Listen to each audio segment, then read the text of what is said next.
জান্নাত লাভ করা যায় কোন কোন আমলের মাধ্যমে। জান্নাতের পরিচয় সম্পর্কে আমরা জীবনে বহু বক্তব্য শ্রবণ করেছি। আর জান্নাত সম্পর্কে যে আলোচনাগুলো আমাদের সমাজে করা হয় বা জাহান্নামের বর্ণনা সম্পর্কে আমাদের সমাজে যে আলোচনাগুলো করা হয়, এগুলো আসলে আমাদের সমাজের এক শ্রেণীর আলেমরা আছে, আলহামদুলিল্লাহ, তাদের অনেক কণ্ঠ আছে, তারা সুরতাল দিয়ে অনেক সুন্দর করে আপনাদেরকে বুঝায়। তো এগুলা ঘটনা বা বিস্তারিত অর্থাৎ পরিচিতি, এগুলো আপনারা অনেকেই জানেন। তো আমরা বারবার ওই পুরাতন আলোচনা আপনাদের মাঝে নিয়ে আসতে চাই না, চর্বিত চর্বণটা আমরা পছন্দ করি না। এই জন্য নতুন কিছু আপনাদেরকে শোনাতে চাই। তার মানে জান্নাতটা কি, জান্নাতের প্রতি আকাঙ্ক্ষা কেমন থাকা দরকার, অর্থাৎ জান্নাতটা কি সেটা তো আমরা সবাই জানি কম বেশি। কথা বুঝতে পেরেছেন? জান্নাতের দরজা কয়টি সেটাও জানি, বারবার বলার দরকার আছে? জান্নাতের মধ্যে আমরা কিভাবে থাকবো বহু আলোচনা শ্রবণ করেছি, কিন্তু সেই জান্নাতে যাওয়ার জন্য যে পন্থাগুলো প্রয়োজন বা এমন কিছু আমল আছে যে আমলগুলো করলে জান্নাত হারাম হয়ে যায়, সেগুলো সম্পর্কে আমাদের জানতে হবে। কথা বুঝতে পেরেছেন? তাহলে আজকে যদি এমন কোনো বক্তব্য আপনাদের বিরুদ্ধে যায় যে আপনি যাচ্ছেন জান্নাত, কিন্তু আপনি এমন আমল করতেছেন যে আমলটা আপনাকে জান্নাত থেকে দূরে সরিয়ে নিয়ে যাচ্ছে, আপনি কি সেই আমলটা ছেড়ে দিয়ে বা সেই ভুলটা ছেড়ে দিয়ে আপনি সঠিক আমল করতে পারবেন ইনশাআল্লাহ? কথা বলতে হয়, পারবেন ইনশাআল্লাহ? চেষ্টা করতে হবে আমাদের। তাহলে জান্নাতের জন্য আমাকে আপনাকে সকাল সন্ধ্যা প্রাথমিকভাবে দোয়া করতে হবে, আল্লাহুম্মা ইন্নী আসআলুকাল জান্নাতাল ফিরদাউস। তার মানে আল্লাহর কাছে জান্নাতটা চাওয়া, আল্লাহর কাছে জান্নাতের আকাঙ্ক্ষা করা, আল্লাহর কাছে জান্নাতের কামনা করা। কিন্তু দুঃখজনক হলো সত্য কি জানেন, আমরা দুনিয়াতে 1 বিঘা জমি আছে, আরো 1 বিঘা জমি চাই। একটা ইজি বাইক আছে, আর একটা ইজি বাইক চাই। একটা রিক্সা আছে, আর একটা রিক্সা চাই। একটা সন্তান আছে, আর একটা সন্তান চাই। একটা দোকান আছে, আর একটা দোকান করতে চাই। তার মানে দুনিয়াবি এমন চাহিদার কমতি কিন্তু আমার আপনার প্রত্যেকের আছে। কিন্তু সবথেকে বড় দুঃখের এবং কষ্টের বিষয় কি জানেন, আমরা জান্নাতের রাইয়ান নামক দরজা দিয়ে জান্নাতে প্রবেশ করতে চাই না, এমন আকাঙ্ক্ষা আমাদের মধ্যে পাওয়া যায় না। আমরা কেউ জান্নাতুল ফিরদাউস কামনা করতে পারি না। সকাল সন্ধ্যা বলেন তো, আজকে আপনি 24টা ঘন্টা যে পার করলেন, এই 24 ঘন্টার মধ্যে কোনো একটা সময় কি আপনি জান্নাতুল ফিরদাউস কামনা করেছেন? আপনি কি চেয়েছেন যে আল্লাহ তুমি আমাকে মিজানের পাল্লাটা অর্থাৎ আমলের পাল্লা ভারী করে দাও আর গুনাহের পাল্লাটা হালকা করে দাও? আপনি চেয়েছেন? বলেন আপনি কি বলেছেন আল্লাহ তুমি আমাকে জাহান্নাম থেকে দূরে রাখো, আল্লাহ আমি জাহান্নামে যেতে চাই না, আল্লাহ আমি জান্নাতুল ফিরদাউসটা চাই, আল্লাহ তুমি আমার সন্তানকে জান্নাতের পথ দেখাও, তুমি আমার সন্তানকে জাহান্নামের পথ থেকে দূরে সরিয়ে নিয়ে জান্নাতের পথের পথিক বানাও? আপনি কি কখনো দোয়া করেছেন? বলেন, আজকের কথা বলেন যে আপনি কি দোয়াটা করেছেন আজকে? আপনি কি বলেছেন আল্লাহ আমি মৃত্যুর পরে কবরে যাতে করে আমার প্রশ্নগুলো সহজ হয়ে যায়, আল্লাহ তুমি আমার সেই পথকে সহজ করে দাও, আল্লাহ আমি যেন কবরে অপমানিত না হই, তুমি আমার সেই পথটাকে সহজ করে দাও, আল্লাহ আমার কবর যেন 2 দিক থেকে চাপ না দেয়, তুমি আমার সেই পথটা সহজ করে দাও, আল্লাহ আমি কবরের মধ্যে ইল্লিন চাই, জান্নাতের অংশে থাকতে চাই, আমি কবরে জান্নাতের অংশে থেকে আমি আমার বাবা দাদা যারা আছে তাদের সাথে গল্পগুজব করতে চাই। কিয়ামতের আগ পর্যন্ত আপনি কি কখনো কামনা করেছেন? আপনি কি কখনো বলেছেন আল্লাহ কিয়ামতের মাঠে সবাই উলঙ্গ অবস্থায় উঠবে, আল্লাহ আমি উলঙ্গ অবস্থায় উঠতে চাই না, আল্লাহ আমি পোশাক পরিহিত অবস্থায় থাকতে চাই, আল্লাহ আমি ঘামের মধ্যে হাবুডুবু খেতে চাই না, আল্লাহ আমি আরশের ছায়ায় স্থান পেতে চাই, আল্লাহ আমি পুলসিরাত দ্রুত গতিতে পার হতে চাই, আল্লাহ আমি পুলসিরাতে গিয়ে বাধাগ্রস্ত হতে চাই না, আল্লাহ আমার আমল নামাটা ডান হাতে চাই, আমি আমল নামা বাম হাতে চাই না, আল্লাহ আমি জান্নাতের সর্বোচ্চ স্থানে মুহাম্মদ সাল্লাল্লাহু আলাইহি সাল্লামের সাথে থাকতে চাই। সুবহানাল্লাহ। আপনি কি চেয়েছেন? আপনি কামনা করেছেন? আপনার আকাঙ্ক্ষা আছে? আপনার কি ইচ্ছা শক্তি আছে? আপনার আগ্রহ আছে? বোন, আপনি তো সারাটা দিন আপনার সংসারে রান্না বান্না, খুঁটিনাটি, ঝাড়ু দেওয়া, ঘর মোছা, ঘর লেপা, অর্থাৎ থালা বাসন পরিষ্কার করা, কত কাজ আপনি করেন, কিন্তু যাকে সব থেকে ছোট জান্নাত দেওয়া হবে তার জান্নাত হবে গোটা পৃথিবীর মতো। 10টা পৃথিবী যদি একসাথে করা হয়, যত বড় পৃথিবী হবে এত বড় জান্নাত তাকে দেওয়া হবে। অর্থাৎ যাকে সব থেকে ছোট জান্নাত দেওয়া হবে তার জান্নাত হবে এত বড়। আপনি এত বড় জান্নাত দিবেন, তার জন্য সেই জান্নাতটা আপনার আকাঙ্ক্ষা করা লাগবে না, চাওয়া লাগবে না, আগ্রহ থাকা লাগবে না, ইচ্ছা থাকা লাগবে না? নাকি আমি মনে করলাম মাঠে কাজ করলাম আর জান্নাতে চলে যাব? জি, মাঠে কাজ করবেন আর জান্নাতে যেতে পারবেন। রাসূলুল্লাহ সাল্লাল্লাহু আলাইহি ওয়াসাল্লাম বলছেন, তিরমিজি 2 নম্বর খণ্ডের 126 নম্বর হাদিস, আল্লাহ রাসূল বলছেন, যখন কোনো বান্দা পরিবারের মুখে হালাল খাবার তুলে দেওয়ার উদ্দেশ্যে, নিজে হালাল খাবার খাওয়ার উদ্দেশ্যে, সন্তানদেরকে হালাল খাদ্য গ্রহণ করানোর উদ্দেশ্যে, খাওয়ানোর উদ্দেশ্যে বাড়ি থেকে বের হয়, ও বাড়ি ফিরে আসার আগ পর্যন্ত যত সময় বাড়ির বাইরে থাকবে তার পুরাটাই ইবাদত। সুবহানাল্লাহ। কি জান্নাতের রাস্তা কঠিন? কি মনে হয় আপনার কাছে? জান্নাতের রাস্তা কঠিন না সহজ? কি বুঝলেন আপনি এই হাদিস থেকে? কি বুঝলেন? জান্নাতের রাস্তা কঠিন না সহজ? তার মানে আপনি মাঠে কাজ করবেন, মাঠে যখন কাজ করতে যাবেন যাওয়ার সময় চিন্তা করবেন, আল্লাহ আমি জান্নাত চাই, আল্লাহ আমি আমার পরিবারের মুখে হালাল খাবার তুলে দিতে চাই, আল্লাহ আমি নিজে হালাল খাদ্য গ্রহণ করতে চাই, আমি সহজে জান্নাত লাভ করতে চাই, আমি কিয়ামতের মাঠে পোশাক পরিহিত অবস্থায় থাকতে চাই, অপমানিত হতে চাই না, অপদস্থ হতে চাই না। আল্লাহ আমি যে মাঠে কাজ করতে আসলাম, আমি অন্যের জমির আইল কেটে ছোট করব না, অর্থাৎ নিজের যতটুকু জমি আছে ততটুকুতে তৃপ্তি থাকবো। সুবহানাল্লাহ। আমার কথা বুঝেন না মনে হয়? আপনি চিন্তা করবেন যারা ভ্যান চালান বা রিক্সা চালান বা অটো চালান, ইজি বাইক চালান, সকালে বাড়ি থেকে বের হওয়ার সময় চিন্তা করবেন যে আমি আমার পরিবারকে হালাল খাবার খাওয়াবো, আমি নিজে হালাল খাদ্য গ্রহণ করব, আমি জান্নাতে যেতে চাই। তাহলে আপনি যতক্ষণ পর্যন্ত বাইরে থাকবেন কোন কাস্টমারের সাথে আপনি বেফাস কথাবার্তা গালিগালাজ বলতে পারবেন না, আপনি ধৈর্য ধারণ করবেন। কেউ আপনাকে গালি দিলেও আপনি এটা সহ্য করবেন। কি আমার কথা বুঝেন না মনে হয়? আমার বোন, আপনাকে কেউ একটা গালি দিলে আপনি পাল্টা 3টা গালির জবাব দিয়ে দেন। কি আমাদের ড্রাইভার ভাইরা যারা আছেন, easy bike driver, van driver, ট্রাকের ড্রাইভার বা আমাদের গাড়ির ড্রাইভার ভাইরা যারা আছেন, যদি আপনাকে কেউ একটা কথা শোনায় আপনি 5টা কথা শোনান, তাই না? কেমন সিস্টেম আছে না আমাদের সমাজে? কিন্তু আপনি জানেন রাসূলুল্লাহ সাল্লাল্লাহু আলাইহি ওয়াসাল্লাম আবু বকর রাদিয়াল্লাহু তাআলা আনহু দুইজন একসাথে বসে আছেন। তো হঠাৎ একজন বাহিরের লোক এসে আবু বকর রাদিয়াল্লাহু তাআলা আনহুকে অকথ্য ভাষায় গালিগালাজ করতেছে, বিপাস গালিগালাজ করতেছে।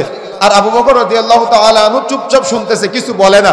আর দূর থেকে রাসূলুল্লাহ সাল্লাল্লাহু আলাইহি ওয়াসাল্লাম ওই গালি শুনে হাসতেছে। কি আবু বকরের বন্ধুকে মুহাম্মদ সাল্লাল্লাহু আলাইহি ওয়াসাল্লাম, মুহাম্মদ সাল্লাল্লাহু আলাইহি ওয়াসাল্লামের বন্ধুকে আবু বকর রাদিয়াল্লাহু তাআলা আনহু, তাই না? তো বন্ধুকে গালি দিচ্ছে আর বন্ধু কি করে? হাসে। আর আপনার বন্ধুকে গালি দিলে আপনি কি করেন? 3টা চড় দিয়ে দেন, তাই না? একটা গালি দিলে 5টা গালি শোনায় দেন। আর আবু বকর রাদিয়াল্লাহু তাআলা আনহুকে গালি দিচ্ছে আর মুহাম্মদ সাল্লাল্লাহু আলাইহি ওয়াসাল্লাম হাসতেছে।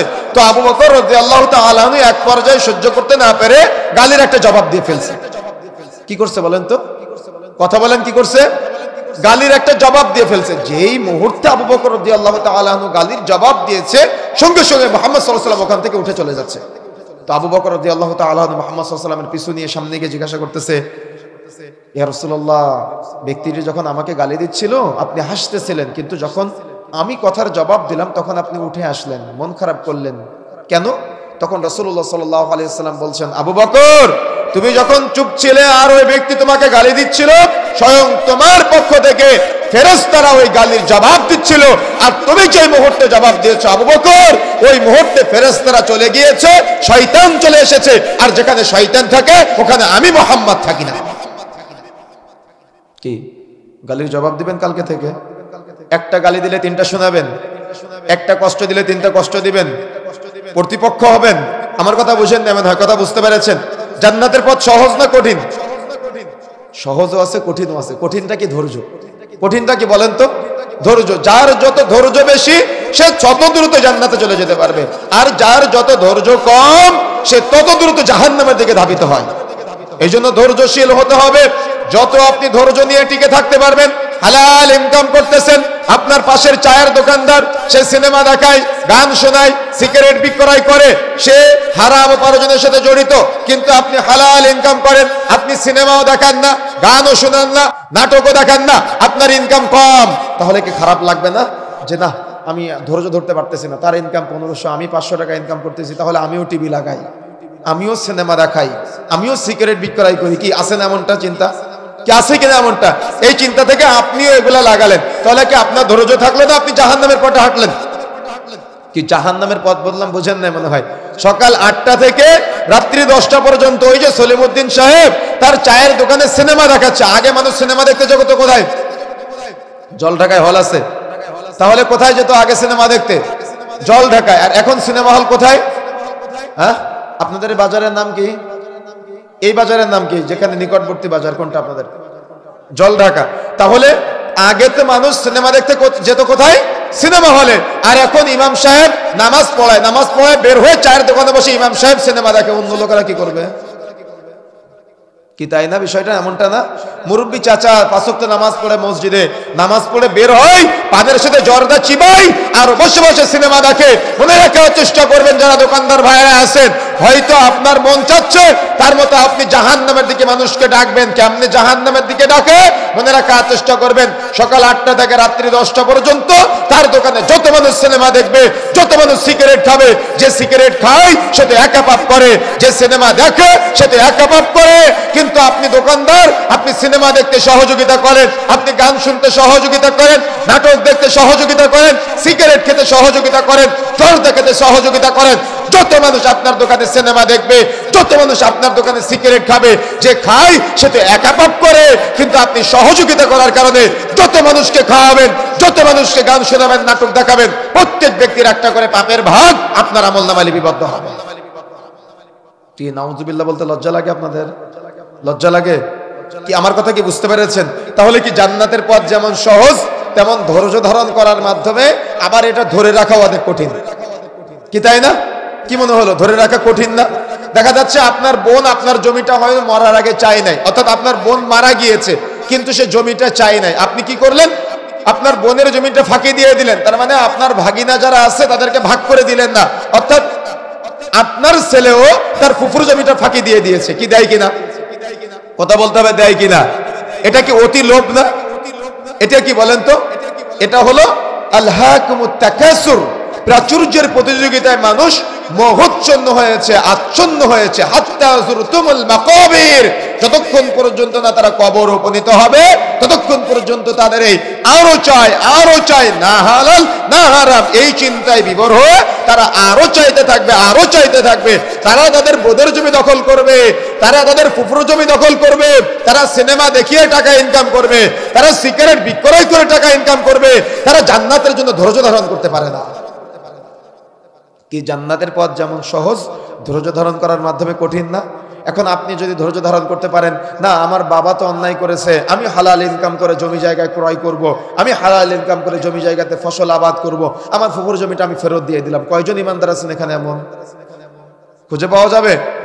মনে রাখার চেষ্টা করবেন, যারা বোনের জমি দখল করে আছেন, ফুফুর জমি দখল করে আছেন, আগামীকাল সকাল হতে হতে ফেরত দেওয়ার চেষ্টা করবেন। তা না হলে বোনের জমি দখল করার কারণে, ফুফুর জমি দখল করার কারণে কিয়ামতের মাঠে আপনার বোন আপনাকে ক্ষমা করবে না, আপনার ফুফু আপনাকে ক্ষমা করবে না। জান্নাতে যাওয়ার অন্তরায় হয়ে যাবে এই জমি। ইযা যুলজিলাতিল আরদু জিলজালাহা ওয়া আখরাজাতিল আরদু আসকালাহা ওয়া ক্বালাল ইনসানু মা লাহা। যখন এই জমি জায়গা কিয়ামতের মাঠে আপনি দেখতে পাবেন, তখন আপনি আফসোস করবেন আর বলবেন, হায় আফসোস, আমার জান্নাতে যাওয়ার জন্য অন্তরায় হয়ে যাচ্ছে এই জমি। হায় আফসোস, আমার জান্নাতে যাওয়ার জন্য অন্তরায় হয়ে যাচ্ছে এই সম্পদ। আমি দুনিয়াতে তো এটা আমার বোনকে দিয়ে দিলেই পারতাম, আমি দুনিয়াতে তো আমার ফুফুকে এটা দিয়ে দিলেই পারতাম। বলেন তো সেদিন আফসোস করে লাভ আছে? তাহলে জান্নাতে যাওয়ার অন্তরায় যদি হয়ে যায় বিষয়টা, তাহলে দুনিয়াতে ফেরত দেওয়া লাগবে না? এই জন্য আপনার বাবা হয়তো ফেরত দেয় নাই, মুরব্বী হয়ে গিয়েছেন, তাই কি হয়েছে? আপনার বোনকে অথবা আপনার বোনের সন্তানদেরকে মারা যাওয়ার আগে ফেরত দিয়ে যাবেন। তা না হলে কিয়ামতের মাঠে আপনার বোন আপনাকে কখনো ক্ষমা করবে না। কেন? সেদিন মানুষ নফসি নফসি করবে, কোনো মানুষকে ক্ষমা করবে না। এক পর্যায়ে আপনার জীবনের যত অর্জিত নেকি আছে, এমনিতেই তো নেকি খুঁজে পাওয়া যায় না, সব পাপে ভরা আমল, সব পাপে ভরা জীবন। যতটুকু নেকি অর্জন করেছেন এই সব নেকিটুকু আপনার বোন নিয়ে যাবে, আপনার ভাগিনারা নিয়ে যাবে। যখন আপনার বোন ভাগিনারা নিয়ে যেতে যেতে যেতে যেতে আপনার আর কিছু থাকবে না, অর্থাৎ নেকির পাল্লা শেষ, তখন তাদের যে গুনাহগুলো আছে সেগুলো আপনার আমলনামায় চলে আসবে।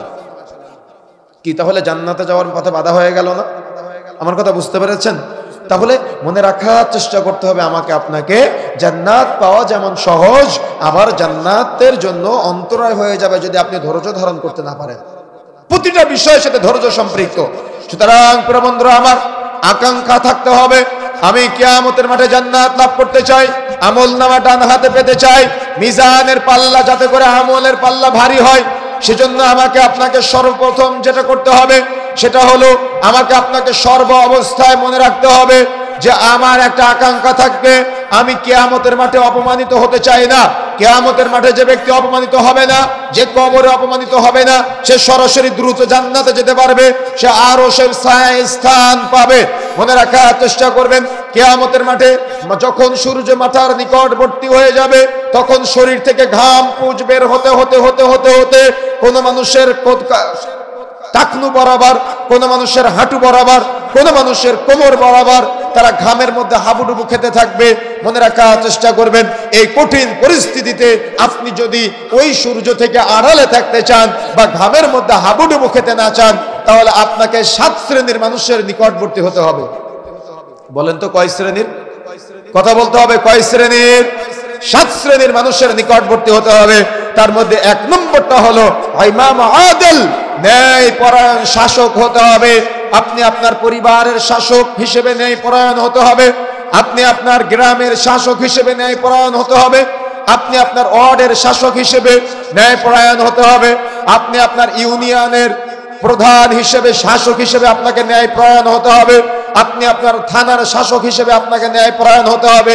আপনি আপনার জেলার শাসক হিসেবে আপনাকে ন্যায় পরায়ণ হতে হবে। আপনি আপনার বিভাগীয় প্রধান শাসক হিসেবে আপনাকে ন্যায় পরায়ণ হতে হবে। আপনি আপনার দেশের শাসক হিসেবে আপনাকে ন্যায় পরায়ণ হতে হবে। তাহলে যারা আরশের ছায়া পাবে, যারা কিয়ামতের মাঠে সম্মানিত হবে, তাদের মধ্যে 1 শ্রেণীর ব্যক্তি, তারা হলো ন্যায় পরায়ণ শাসক। অর্থাৎ পরিবারের ক্ষেত্রে, সমাজের ক্ষেত্রে, রাষ্ট্রের ক্ষেত্রে, সব ক্ষেত্রে যদি আপনি একজন উত্তম শাসক হতে পারেন, তাহলে আপনি আরশের ছায়ায় স্থান পাবেন।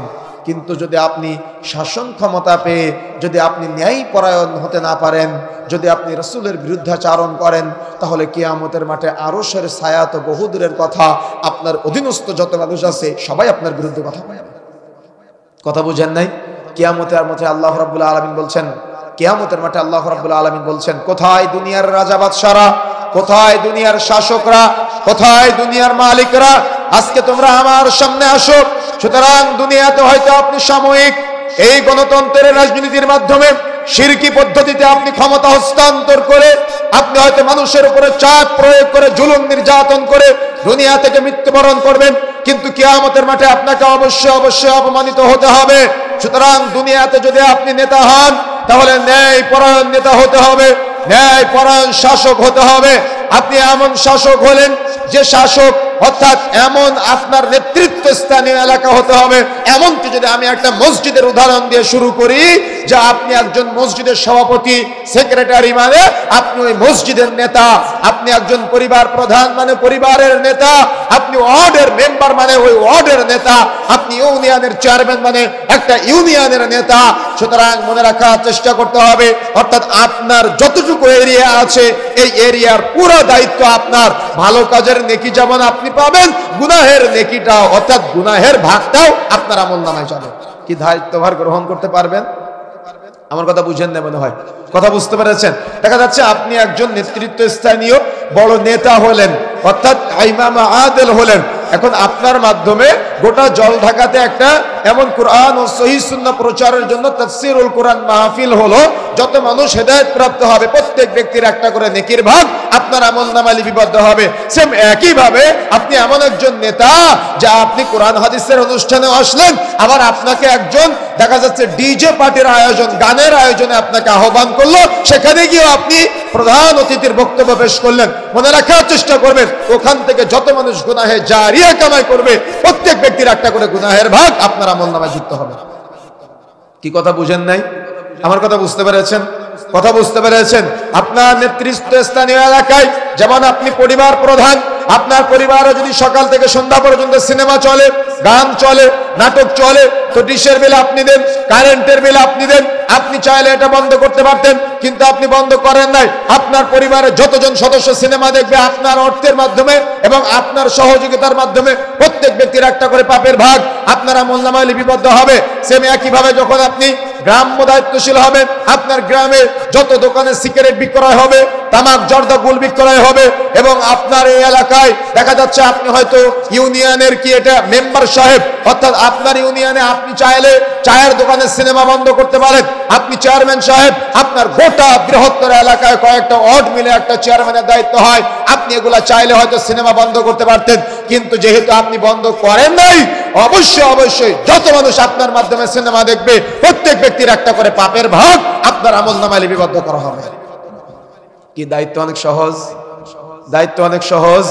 আপনি গোটা জল ঢাকার একজন বড় দায়িত্বশীল, আমি জানি না কে আছে, সাপোজ আমি একটা নাম নিলাম, আপনি গোটা জল ঢাকার একটা বড় দায়িত্বশীল, বিশাল দায়িত্ব নিয়ে আপনি বসে আছেন, কিন্তু দেখা যাচ্ছে এই জল ঢাকাতে বা রাস্তায় রাস্তায় আমরা দেখি ওই কারেন্টের খুঁটিতে সিনেমা হলের সিনেমা দেখানোর জন্য নগ্ন নারীর ছবি সহ সিনেমার জন্য আকর্ষণ সৃষ্টি করে পোস্টারটা লাগানো হয় যে অমুক সিনেমা হলে অমুক সিনেমা চলতেছে। মনে রাখার চেষ্টা করবেন, যদি আপনার ওয়ার্ড হয়, যদি আপনার ইউনিয়ন হয়, যদি আপনার জেলা হয়, অর্থাৎ আপনি যে এলাকার প্রধান, এই এলাকার প্রধান হওয়া সত্ত্বেও আপনি নিজেকে হয়তো মুসলিম বলে পরিচয় দেন, ইমানদার বলে পরিচয় দেন, মাহফিলে গিয়ে হুজুরদের বক্তব্য বন্ধ করে আপনি বক্তব্য শোনান মানুষদেরকে।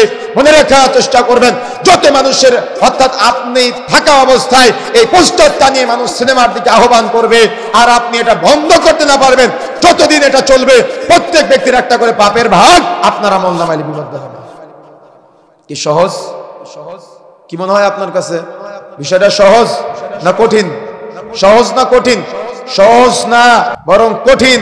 সুতরাং প্রিয় বন্ধুরা আমার, নেতা হতে হবে ন্যায়পরায়ণ, নেতা হতে হবে উত্তম রাসূলের আদর্শ এবং নির্ভীক হতে হবে, যে পাপ কাজ যেমন বাধা দিবে, নেকির কাজে সহযোগিতা করবে, সঠিক পরামর্শ দিবে, সঠিক বিচার ফয়সালা করবে।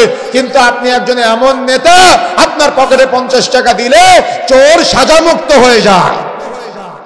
গতদিন খুলনা থেকে আসার সময় এক পুলিশ অফিসারের সাথে আসছিলাম, বলতেছে যে আমার এই পোশাকটা পরতে এখন লজ্জা লাগে নেতাদের আচরণের জন্য। কেন? নেতাদের আচরণ এতটাই খারাপ, দেখা যাচ্ছে নেতার একজন কর্মীকে পুলিশ ধরে নিয়ে গিয়েছে, সামনাসামনি নেতা গিয়ে বলে এই তাকে ধরেছে কেন, ছেড়ে দাও ছেড়ে দাও, কিন্তু রাত্রে ঠিকই আবার ফোন দিয়ে বলে তাকে ধরে জেলে ভরে রাখো। কথা বুঝেন নাই? এই জন্য এমন যদি নেতা হয় তাহলে তারা কি আরশের ছায়া স্থান পাবে? আপনি কি এটা হতে চান? কি কেউ কথা বলে না? সবাই হতে চান, এমনটা হতে চান, আরশের ছায়া স্থান পেতে চান? যদি পেতে চান তাহলে দায়িত্ব এড়িয়ে যেতে হবে। যত দায়িত্ব এড়িয়ে যেতে পারবেন তত আপনি কল্যাণকামী হবেন, আর যে যত দায়িত্ব চেয়ে নিবে সে তত জঞ্জাল ঘাড়ে নিল। এই জন্য যত সম্ভব দায়িত্ব এড়িয়ে যাওয়ার চেষ্টা করবেন। আর দায়িত্ব নিলেন মানে আপনি দুনিয়াতে মানুষ হয়তো আপনাকে সেলুট দিবে, সম্মান করবে, এগুলা ভালোবেসে করে না, টাকার জন্য করে আর ক্ষমতার জন্য করে। আর কিয়ামতের মাঠে আল্লাহ আপনাকে জাহান্নামে নিক্ষেপ করবে। কথা বুঝতে পেরেছেন? এই জন্য নেতা হতে হবে ওমরের মতো। কথা বুঝতে পেরেছেন? সুতরাং প্রিয় বন্ধুরা আমার, যে কথা বলতে চাচ্ছিলাম, তাহলে আমাকে আপনাকে সতর্ক হতে হবে, সাবধান হতে হবে, এমন নেতা হতে হবে ইমাম আদিল, ন্যায়পরায়ণ, সৎ, নির্ভীক হতে হবে। যদি আল্লাহর পক্ষ থেকে দায়িত্ব আসে তখন আপনি দায়িত্ব গ্রহণ করবেন, কিন্তু পোস্টারটা নিয়ে, ইসলামের লেবাস লাগিয়ে, দাড়ি টুপি লাগিয়ে, ইসলামকে ব্যবহার করে, রাসূলের সুন্নতের বিরোধিতা করে কখনো দায়িত্ব চেয়ে নিয়ে বলবেন না যে আমি ইসলাম প্রতিষ্ঠা করব। এটা ভুল ধারণা, এটা ভুল ধারণা। সুন্নতের বিরোধিতা, এই সুন্নতের বিরোধিতা করে আবার বলেন আপনি ইমাম আদিল, অসম্ভব হতে পারে না। আর আপনারা ওই প্রতারণার ফাঁদে পা দিবেন না। যে কথা বলতে যাচ্ছিলাম, 2 নম্বর, যারা আরশের ছায়ায় স্থান পাবে কিয়ামতের মাঠে, তাদের এক শ্রেণীর ব্যক্তি যারা ওই যুবক যারা আল্লাহর ইবাদতে সর্বদা বড় হয়েছে, অর্থাৎ আল্লাহর ইবাদত বান্দিগির মাধ্যমে তারা বেড়ে উঠেছে, সব সময় আল্লাহর ইবাদত বান্দিগির মাধ্যমে তারা জীবন অতিবাহিত করে, যে জীবনের মধ্যে শুধু আল্লাহর ইবাদত আছে। সে যখন সে যখন বিভিন্ন জায়গায় ব্যাংকে চাকরি করতে গিয়েছে, গিয়ে দেখেছে সেখানে আমার সুদের লেনদেন করতে হচ্ছে। এই মুহূর্তে সে চিন্তা করলো, যেহেতু সুদ দেওয়া, সুদ নেওয়া, সুদ খাওয়া, লেখা, সাক্ষী থাকা সবাই সমান অপরাধী, সেই মুহূর্তে সে চাকরিটা ছেড়ে দিয়ে হালাল কোনো ইনকামের ব্যবস্থা করবে, অর্থাৎ সে হারাম থেকে বিরত হয়ে হালালের মধ্যে ঢুকলো। এটা একটা ইবাদত। যখন আপনি কোনো প্রতিষ্ঠানে চাকরি করবেন তখন সকাল 8টায় আপনার ঢোকার অনুমতি বা নিয়ম, আপনি সকাল 8টায় ঢুকবেন, বিকাল 5টায় বের হবেন, আধা ঘন্টা বা 1 ঘন্টা ফাঁকি দিবেন না। তাহলে এটাই হলো ইবাদতের পন্থা। আপনি যে অফিসে চাকরি করবেন, টেবিলের নিচ দিয়ে ঘুষ, টেবিলের উপর দিয়ে সুদের টাকার লেনদেন বর্জন করবেন, অন্যের জমির আইল কেটে ছোট করবেন না, হালালের সাথে জড়াবেন, এবং সর্ব অবস্থায় চেষ্টা করতে হবে যে আমাকে আপনাকে কোন হারাম পণ্য বিক্রয় করা থেকে বিরত থাকা, ওজনে বা পরিমাপে কম দেওয়া, খাদ্যে ভেজাল দেওয়া, এরকম জঘন্যতম পাপ থেকে বিরত হয়ে মিথ্যা না বলা, বা সবসময় সত্যের পথে থাকা, হালালের পথে থাকা, মিথ্যা বর্জন করা, সন্তানকে আদর্শিত করা, সন্তানকে মানুষের অর্থাৎ আল্লাহ এবং আল্লাহ রাসূলের পথের পথিক হিসেবে গঠন করা, এই সার্বিক বিষয় যদি আপনি বিশ্লেষণ করে ইবাদত বন্দেগীর মধ্যে আপনার এই সময়টা অতিবাহিত করতে পারেন, তো আপনি আরশের ছায়ায় স্থান পাবেন। এজন্য রাসূলুল্লাহ সাল্লাল্লাহু আলাইহি ওয়াসাল্লাম বলছেন, যুবকদের জন্য উত্তম জায়গা হলো উত্তম, অর্থাৎ মানুষের একেবারে পুরো জীবনটা ইবাদতের জায়গা, তবে সবথেকে উত্তম ইবাদতের সময়টা হলো যুবক বয়সটা। এখন বলেন তো কয়জন যুবক ভাইয়ের দাঁড়িয়ে আছে? কয়জন যুবক ভাইয়ের দাঁড়িয়ে আছে? কয়জন যুবক ভাইয়ের দাঁড়িয়ে নাই? কেন দাঁড়িয়ে নাই? আম্মু বলেছে দাড়ি রাখলে চেহারার সৌন্দর্য নষ্ট হয়। কি আছে না এমনটা? বাবা সাথে করে সেলুনে নিয়ে যায় দাড়ি কাটার জন্য। কি বাবার গায়রত আছে? বাবার ইজ্জত আছে? বাবার লজ্জা আছে? বাবার সম্মান আছে যে সন্তানকে পাপ করতে শিখায়? মায়ের ইজ্জত আছে? মায়ের গায়রত আছে? কেমনই বা কেমনই বা মা যে সন্তানকে দাড়ি কাটা শেখায়, সন্তানকে সিগারেট খাওয়া শেখায়, সন্তানকে গান শোনা শেখায়, সন্তানকে নাটক দেখা শেখায়, সন্তানকে মিথ্যা বলা শেখায়। আপনি আপনার সন্তানকে বললেন, যাবো অমুকে আমার কাছে টাকা পাই, যদি অমুকে বাড়িতে আসে তো তুমি বলবা যে আমার আব্বু বাড়িতে নেই। তাহলে আপনার সন্তানকে আপনি কি শিখালেন? কথা বললেন না কেন? কি শিখালেন? মিথ্যা বলা শিখালেন। দেখা যাচ্ছে আপনি একদিন 5 টাকা হাতে দিলেন আপনার সন্তানের হাতে, যে যাও আব্বু সিগারেট কিনে নিয়ে আসো। আপনার ছেলেটা 1 দিন যায়, 2 দিন যায়, 3 দিন যায়, 4 দিন যায়, 5 দিন বলতেছে যে আমার আব্বু কি খাই, আমিও একটু খাই। কি তাই না? তাহলে সন্তানকে সিগারেট খাওয়া শিখালো কে? তার বাবা। এই জন্য আজকে দেখবেন যুবক ভাইরা তারা ইবাদত বন্দেগী করবে কিভাবে? তারা রাস্তাঘাটে ঘুরে বেড়ায় এমন ভাবে, ওই সিগারেটের দোকান থেকে একটা সিগারেট কিনে আর চায়ের দোকান থেকে ডিশ লাইট দিয়ে গ্যাস লাইট দিয়ে সিগারেটটা ধরায়। তার পাশে কোনো মুরব্বি দাঁড়িয়ে আছে, ও কেয়ার করে না। তার পাশে আলেম দাঁড়িয়ে আছে, ও কেয়ার করে না। তার পাশে তার বাবা দাঁড়িয়ে আছে, ও বাবাকে গুরুত্ব দেয় না। তার পাশে মুরব্বি দাঁড়িয়ে আছে, ও দাম দেয় না। তার পাশে তার মা দাঁড়িয়ে আছে, ও কাউকে তোয়াক্কা করে না। তার পাশে একটা শিশু দাঁড়িয়ে আছে, ও তোয়াক্কা করে না। তার পাশে তার আপন সন্তান দাঁড়িয়ে আছে, ও তোয়াক্কা করে না। ও সিগারেট খায় আর নিজের বাপের দিকে ধোয়া ছাড়ে, ও সিগারেট খায় আর নিজের দাদার দিকে ধোয়া ছাড়ে, ও সিগারেট খায় ও আলেম ওলামার দিকে ধোয়া ছাড়ে। এজন্য রাসূলুল্লাহ সাল্লাল্লাহু আলাইহি ওয়াসাল্লাম বলছেন, লা ইয়াদখুলুল, আল্লাহ রাসূল বলছেন, তোমরা যদি ইমানদার নিজেকে দাবি করো তাহলে কোন নেশাগ্রস্ত ব্যক্তির জানাজার নামাজে অংশগ্রহণ করবে না যে প্রকাশ্যে মদ্যপান করে। তার মানে মদখোর, জুয়াখোর, ফেন্সিডিলখোর, হেরোইনখোর, বিড়িখোর, সিগারেটখোর, গুলখোর, জর্দাখোর, তামাকখোর, এই অপবিত্র বস্তু যারা প্রকাশ্যে সেবন করবে, যদি নিজেকে ইমানদার বলে দাবি করেন, তার জানাজার নামাজে অংশগ্রহণ করবেন না। কি ঠিক বলতেছেন? কিন্তু হুজুরই তো নামাজ পড়ে তার জানাজার নামাজ। কথা বুঝেন নাই? এই জন্য নিজেকে যদি ইমানদার দাবি করেন তাহলে আজকে থেকে কোনো সিগারেট করে জানাজার নামাজে অংশগ্রহণ করবেন না।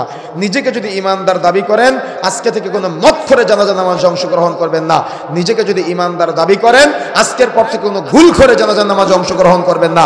নিজেকে যদি ইমানদার দাবি করেন আজকে থেকে কোনো জর্দা করে জানাজার নামাজে অংশগ্রহণ করবেন না। রাসূলুল্লাহ সাল্লাল্লাহু আলাইহি ওয়াসাল্লাম বলেছেন। আর আপনারা নাকি এগুলো তৈরি করেন। কি এদিকে আছে নাকি? এদিকে আছে তামাক গাছ আছে না?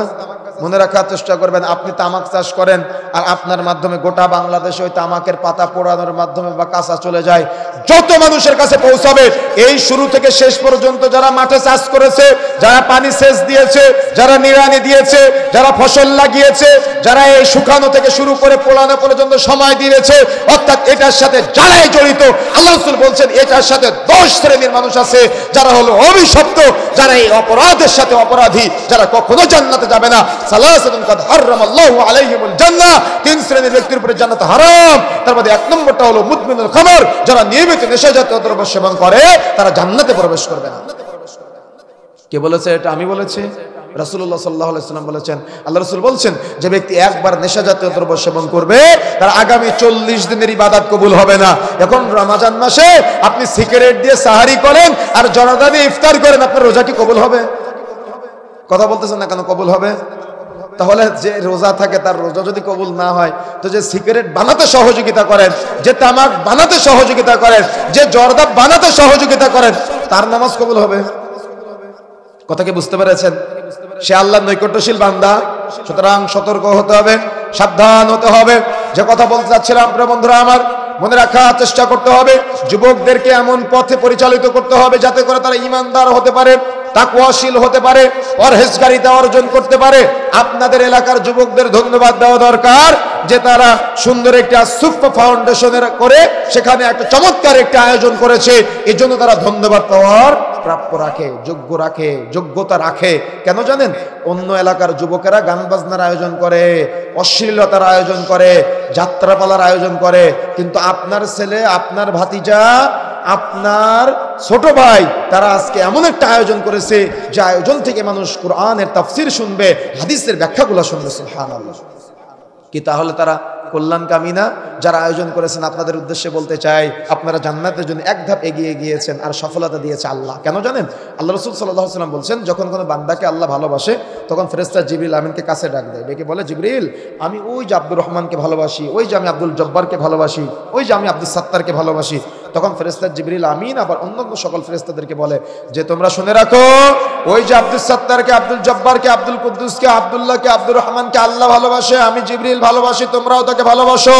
তখন ফেরেশতারাও তাকে ভালোবাসে এবং ওই ব্যক্তির মাধ্যমে আল্লাহ এমন এমন কিছু কাজ করিয়ে নেয় যার মাধ্যমে দুনিয়াবাসীও তাকে ভালোবাসে। সেম একইভাবে আল্লাহর ভালোবাসার যেমন কিছু মানুষ আছে, শয়তানের ভালোবাসার কিছু মানুষ আছে, যারা চায়ের দোকানে মানুষকে সিনেমা দেখায়, যারা চায়ের দোকানে সিগারেট বিক্রয় করে, যারা সুদের লেনদেন করে, যারা মাদকদ্রব্য পাচার করে, যারা বর্ডার থেকে মাদকদ্রব্য এলাকা এলাকায় সাপ্লাই করে, যারা সেলুনের দোকান দিয়ে মানুষের দাড়ি কেটে দেয়, যারা কি করে, যারা ওই সিনেমা হল করে গোটা এলাকার মানুষকে জাহান্নামী বানানোর প্রচেষ্টায় ব্যস্ত থাকে, এরা সব হলো শয়তানের বন্ধু। কথা বুঝতে পেরেছেন? যারা এলাকায় যাত্রাপালার আয়োজন করে, যারা গান বাজনার আয়োজন করে, অশ্লীলতার আয়োজন করে, বেপরদা চলাচল করাকে যারা প্রায়োরিটি দিয়ে দেয়, এরা সব হলো এই শয়তানের বন্ধু। আমার কথা বুঝতে পেরেছেন? সুতরাং এখন সিদ্ধান্ত আপনার যে আপনি শয়তানের তাবেদারি করবেন নাকি আপনি আল্লাহর বন্ধু হবেন, সিদ্ধান্ত আপনার। কেন? ভালোবাসা পৃথিবীতে দুই প্রকারের, একটা হলো আল্লাহর জন্য ভালোবাসা, একটা দুনিয়ার জন্য ভালোবাসা। টাকা পয়সার প্রতি ভালোবাসা হয়, চেহারার প্রতি ভালোবাসা হয়, সম্পদের প্রতি ভালোবাসা হয়। আর একটা ভালোবাসা হয়, সেটা হলো আল্লাহর জন্য, যে ভালোবাসা টাকা পয়সা লাগে না, জমি জায়গা লাগে না, গাড়ি বাড়ি লাগে না, সম্পদ লাগে না, যে ভালোবাসার জন্য আল্লাহ রাব্বুল আলামিনকে সন্তুষ্ট করা হয়, অর্থাৎ আল্লাহর জন্য ভালোবাসা। দেখবেন একটা ব্যক্তির প্রতি আপনার কিছু ভালোবাসা জন্মাবে, তার টাকা নাই, তার পয়সা নাই, তার জমি জায়গা নাই, তার গাড়ি বাড়ি নাই, কিন্তু আপনি তাকে এমন ভালোবাসবেন যে তার জন্য আপনার জীবন উৎসর্গ করে দিবেন। কি আছে না এমনটা? ভালোবাসাটা আল্লাহর জন্য, লিল্লাহি, আল্লাহর জন্য হতে হবে। যদি এমনটা হয়, মনে করবেন যে আল্লাহ তাকে ভালোবাসে তাই আপনি তাকে ভালোবাসেন, আর আল্লাহ আপনাকে ভালোবাসে তাই আপনি আল্লাহ ওয়ালাদের ভালোবাসেন। সুবহানাল্লাহ।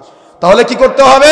যুবকদেরকে এমন ভাবে গড়ে তুলতে হবে যাতে করে তারা নামাজি, পরহেজগার, ইমানদার, তাকওয়াশীল হতে পারে।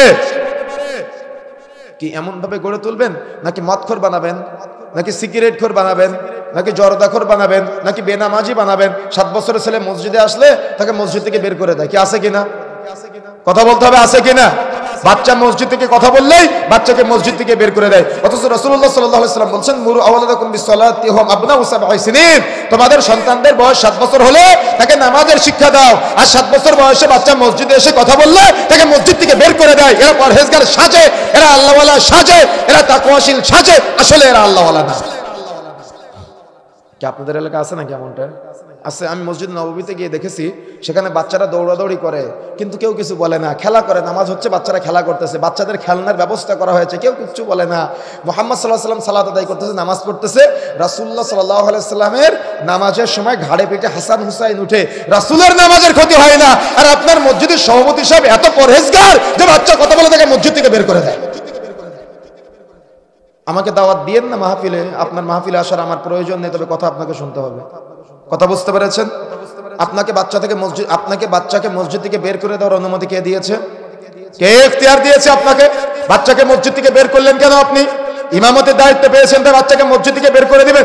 কে ফতোয়া দিয়েছে আপনাকে বাচ্চা কথা বলে আপনার নামাজের ক্ষতি হয়? কে মাসআলা দিয়েছে আপনাকে বাচ্চা কথা বলে আপনার নামাজের ক্ষতি হয়? কোন মাসআলার ভিত্তিতে আপনি বাচ্চাকে মসজিদ থেকে বের করলেন? কে অনুমতি দিয়েছে আপনাকে? কেন বের করলেন বাচ্চাকে? আপনি বাচ্চা কথা বলে আপনার নামাজের ক্ষতি হয়, কেউ বলেছে এই কথা? কোন সাহাবী বলেছে? রাসূলুল্লাহ সাল্লাল্লাহু আলাইহি ওয়াসাল্লাম বলেছেন? কোন সালাফি সালেহিনগণ বলেছেন? কোন ইমাম বলেছে? তা আপনি পণ্ডিতি করেন কেন মসজিদে? বাচ্চাকে মসজিদ থেকে বের করলেন কেন? এই জন্য তো ওলামায়ে কেরাম বলেছেন, মসজিদের পিছনের কাতারে যদি বাচ্চাদের কিসির মেশরের শব্দ শোনা না যায়, মনে করবে পরবর্তী প্রজন্মের মসজিদ মুসাল্লি শূন্য হয়ে গেছে। তার বাস্তবতা আপনি দেখেন, অথচ 3 নম্বর হাদিস এমনটাই, 3 নম্বর বর্ণনা এমনটাই যে ওই লোকে জান্নাতে যাবে অর্থাৎ আরশের ছায়ায় স্থান পাবে এমন ব্যক্তি যার অন্তরটা সবসময় মসজিদে লেগে থাকে। ফজরের সময় বের হয়ে এসে ভাবে কখন জোহরের সময় হবে, জোহরের সময় বের হতে হতে ভাবে কখন আসরের সময় হবে, আসরে বের হতে হতে ভাবে কখন মাগরিবের সময় হবে, মাগরিবে বের হতে হতে ভাবে কখন এশার সময় হবে, এশার সময় বের হতে হতে ভাবে কখন তাহাজ্জুদের সময় হবে। আপনার এলাকাতে তাহাজ্জুদের আজান হয় না? তাহাজ্জুদের আজান হয়, বহু জায়গা আছে তাহাজ্জুদের আজান হয়, কিন্তু আপনার এলাকার মুরব্বীরাও অলস, আপনারাও অলস, যার কারণে তাহাজ্জুদের আজান হয় না। কথা বুঝেন নাই? কথা বুঝতে পেরেছেন? তাহলে কেন এমনটা হচ্ছে? যুবকরা মসজিদমুখী না কেন? তারা সিনেমার আড্ডায় কেন? তারা গানের আড্ডায় কেন? তারা বেপরদায় কেন? তারা অশ্লীলতার মধ্যে কেন? তাদের চুলের কাটিং দেখলে মুসলমান মনে হয় না কেন? তাদের পোশাক পরিচ্ছদ দেখলে মুসলমান মনে হয় না কেন? কেন আপনারা তাকে আদর্শিত করতে পারেন নাই? তাই কথা কি বুঝতে পেরেছেন? তাহলে এমন ব্যক্তি হতে হবে, এমন ইমানদার হতে হবে জান্নাতে যাওয়ার জন্য যে ফজরের সময় মসজিদ থেকে বের হলে আবার অন্তরটা টানা দেওয়া থাকবে কখন জোহরের আজান দেবে, জোহরে বের হলে অন্তর টানা দেওয়া থাকবে কখন আসরের আজান দেবে, আসরের সময় হয়ে গেলে আসরের নামাজ পড়ে বের হলে অন্তর টানা দিবে, অন্তর ডাকবে, আহ্বান করবে কখন মাগরিবের সময় হয়ে যাবে। কি তাই না? কথা কি বুঝতে পেরেছেন? কথা বুঝতে পেরেছেন? যদি অন্তরটা এমন হয় তাহলে এই অন্তর কিয়ামতের মাঠে যখন আপনার এই দেহে নতুন করে চামড়া গোস্ত মাংস দিয়ে দাঁড় করানো হবে তখন এই আত্মা এবং এই দেহটা আরশের ছায়ায় স্থান পাবে। সুবহানাল্লাহ। তাহলে আমাকে আপনি কি করতে হবে? বাচ্চাকে মসজিদ থেকে বের করে দিতে হবে? কথা বলতেছেন না কেন? বাচ্চাকে মসজিদ থেকে বের করে দিতে হবে? কখনো বের করে দিবেন? আর আজকের পর থেকে কখনো দুঃসাহস দেখাবেন না। আল্লাহর ঘর থেকে বের করে দেওয়ার আপনি কে? আল্লাহর ঘর থেকে বাচ্চাকে, অনেক ভাইয়েরা আছে আমাদের কাছে অভিযোগ করে যে ভাই আমি বাচ্চাকে মসজিদে নিয়ে গেলে অমুক মুরব্বী রাগ করে, এই জন্য ভয়েতে নিয়ে যায় না। কি আছে না এমনটা? অনেক বাবা আছে বাচ্চাকে মসজিদে নিয়ে যেতে চায় না। আরে ছেলেদের নিয়ে যাবেন, মহিলাদের নামাজের ব্যবস্থা থাকবে, 5 ওয়াক্ত নামাজে মা বোনেরা তাদের মেয়েদেরকে নিয়ে মসজিদে যাবে। আজকে আমাদের সমাজের এক শ্রেণীর কাঠমোল্লারা এরা বউকে নিয়ে 3 চিল্লায় যায়, 40 দিনের চিল্লায় যায়, তাতে কোনো সমস্যা নাই। মহিলাদের মসজিদে যদি আমরা আসতে বলি তাহলে তারা বলে এখান থেকে ফিতনা সৃষ্টি হবে। জ্ঞানও নাই, কাণ্ড জ্ঞানও নাই, কোরআন হাদিসের জ্ঞান নাই, কিচ্ছু নাই। সতর্ক হতে হবে, সাবধান হতে হবে। যে কথা বলতে চাচ্ছিলাম মনে রাখার চেষ্টা করতে হবে, মহিলাদেরকে নামাজ বানাবেন না। প্রত্যেকটা ওয়াক্তিয়া মসজিদের সাথে আজকে থেকে জুমা মসজিদে মহিলাদের জুমার খুতবা শোনার ব্যবস্থা করবেন। কোনো মহিলাদের তালিম চলবে না। সমাজে প্রচলিত আছে ওই তালিমের ভাবি বা তালিমের দাদি, তালিমের নানি, কি আছে না এমনটা? এক এলাকা থেকে আরেক এলাকায় এসে ওই মহিলা তালিম দিয়ে করে যায়। কেন? আয়েশা রাদিয়াল্লাহু তাআলা আনহাকে কখন আল্লাহ রাসূল বলেছে আয়েশা তুমি যাও তো অমুক গ্রামে গিয়ে দাওয়াত দিয়ে আসো, বলেছেন আল্লাহ রাসূল। তো আপনি এই দাদি নানি অমুক ভাবি আরেক গ্রাম থেকে এসে আপনার কাছে উল্টাপাল্টা দাওয়াত দিয়ে যাচ্ছে, আপনার স্ত্রীকে সেখানে বসতে দিলেন কেন? কেন আপনার স্ত্রীর জন্য মসজিদে নামাজের ব্যবস্থা করলেন না কেন? খুতবা শোনার ব্যবস্থা করলেন না কেন? আমার কথা কি বুঝতে পেরেছেন? কথা ভালো করে বুঝবেন, ব্রেন দিয়ে কথা ভালো করে বুঝবেন।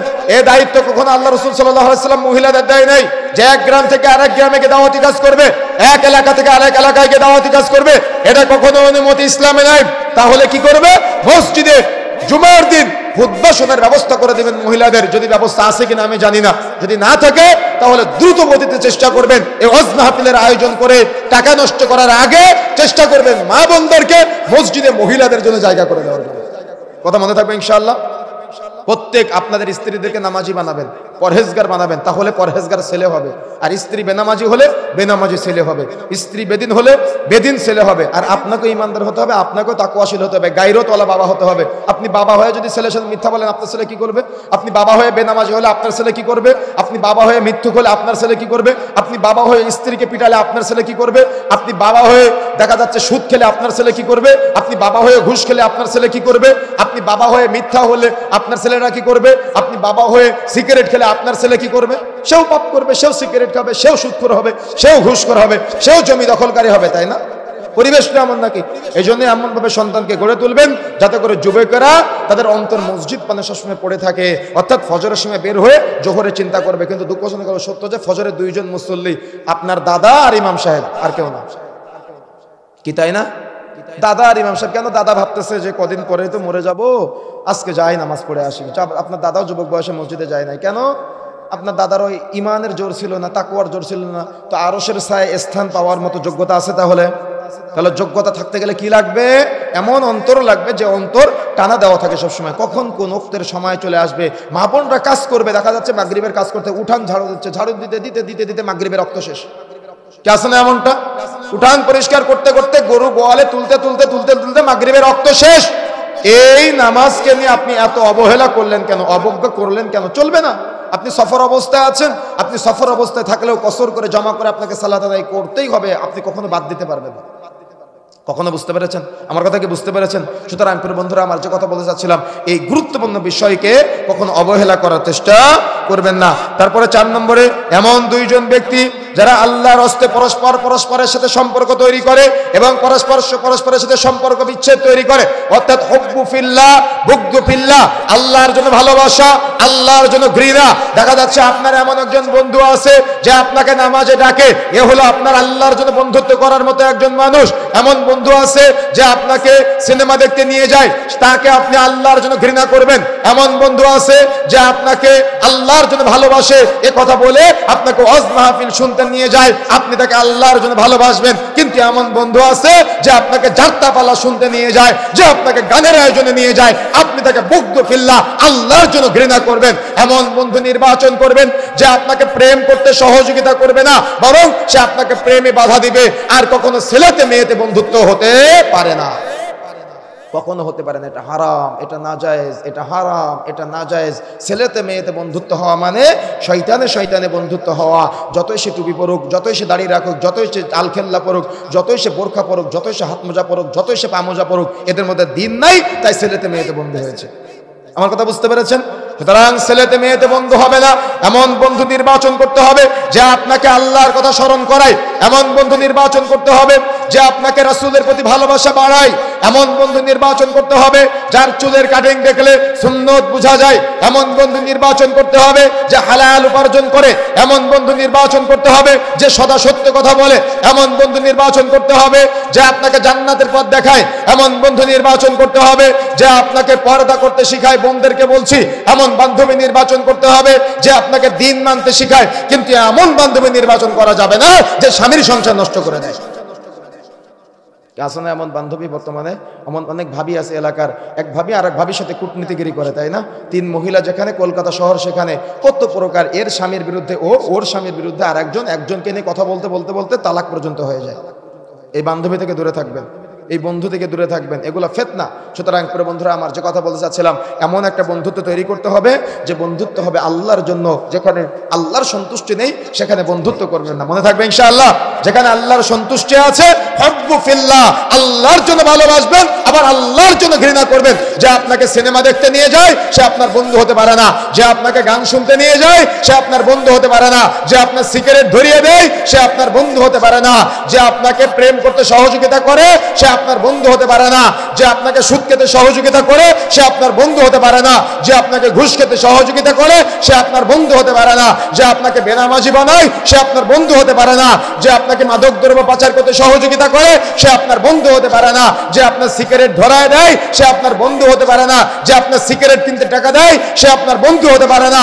যে আপনার জমি দখল করার অনুমতি দেয় বা পথ করে দেয় সে আপনার বন্ধু হতে পারে না। আপনার বন্ধুত্ব হবে একমাত্র আল্লাহর জন্য।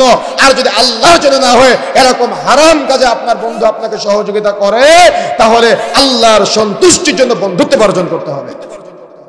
কি মনে থাকবে? মনে থাকবে না ভুলে যাবেন? যাওয়ার পরে ভুলে যাবেন না? ভুলে যাবেন। এমন বান্ধবী হতে হবে আপনার, যে বান্ধবী আপনাকে পর্দা করতে শেখাবে।